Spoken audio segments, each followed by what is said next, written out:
Hi, it's Wayne O'Keefe and I'm in Vietnam. I'm in Hoi An, which is in the center of Vietnam. I've had a chance to watch a number of different types of fishing techniques here, and it's been really enlightening.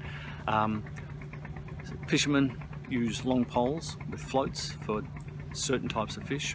They use a rod and hand line setup for casting and other types of fish, and they use nets to catch fish in local waterways. Where I am right now is the Davong River, which is an estuary. So this is saltwater where I am here. We're not all that far from the mouth of the river where it hits the ocean. And there's been lots of interesting things happening here, but I found the fishing to be very, very fascinating in what they do and how they actually use the fish.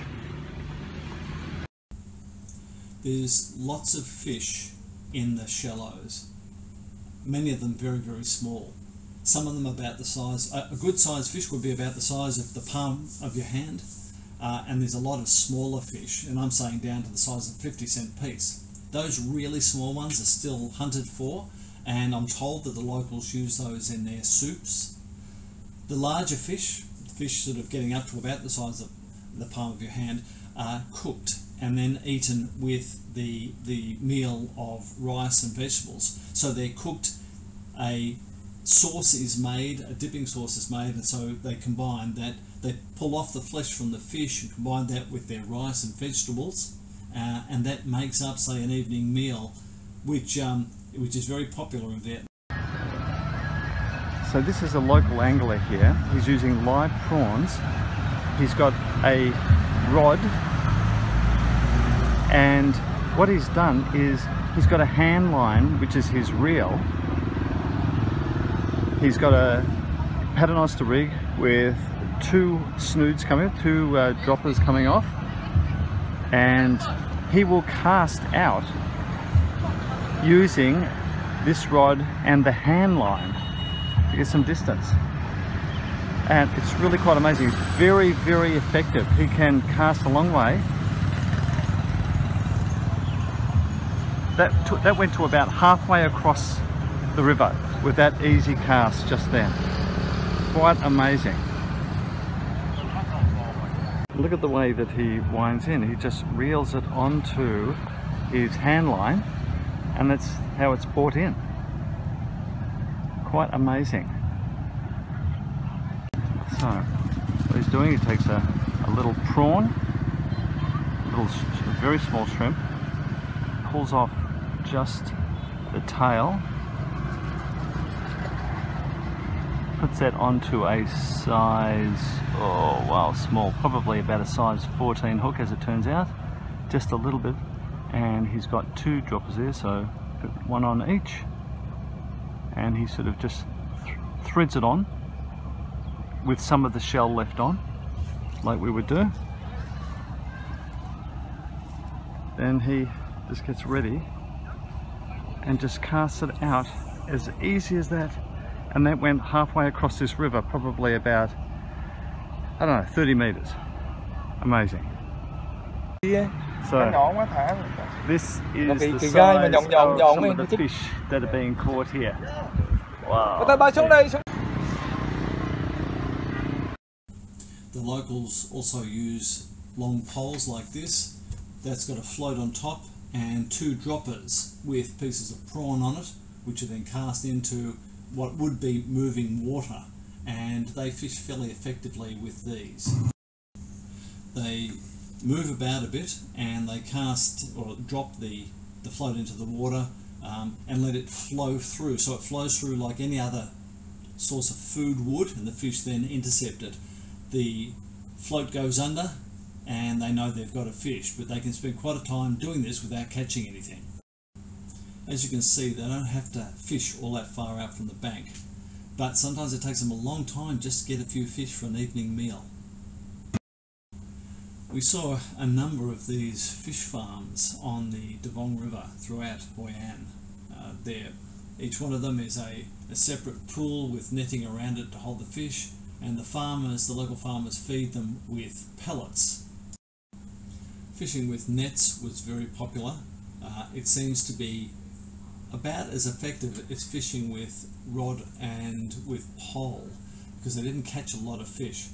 The thing that was really quite amazing was just how effective the propulsion was. So many of the fishermen didn't have motors on their boats, they had these paddles, and they could move pretty fast even against the tide.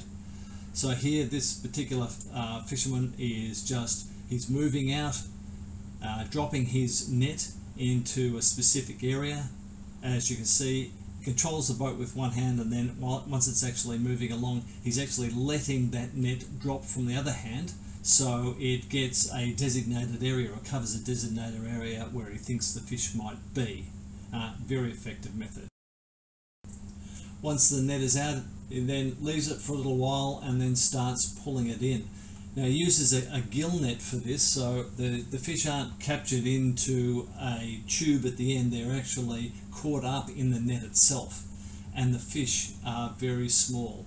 The ones that I saw being caught were about half the size of your hand, and there weren't a lot caught by any single netting operation that was done at the time. So what would happen is the fisherman would have to do this.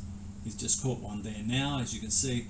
The fisherman would have to do this several times over several hours to catch fish. So they often, I don't know if they fished all day, but it would take them hours to get even just, say, the equivalent of a bucket of fish, and those fish were very small. I'm sure they caught large ones at times, but not all that often. So there are lots of little fish in the water, and these sort of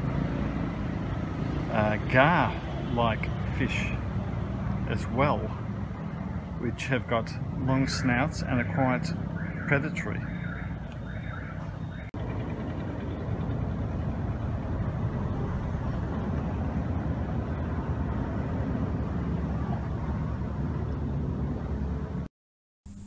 Now the fishing with poles was, or at least float fishing this way, was really interesting. What this fisherman is doing now, he's just prepared his hooks, but as you'll see, they're quite heavy. So that large black thing at the end there, there's no weight on it except for the actual hooks themselves, and they are a gaff, not actually a hook.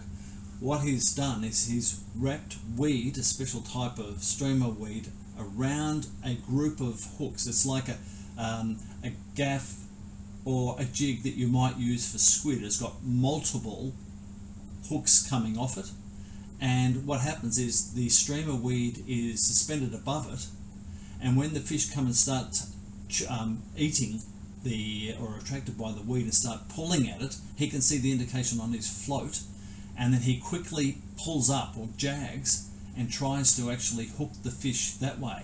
At times I saw them catching more than one fish.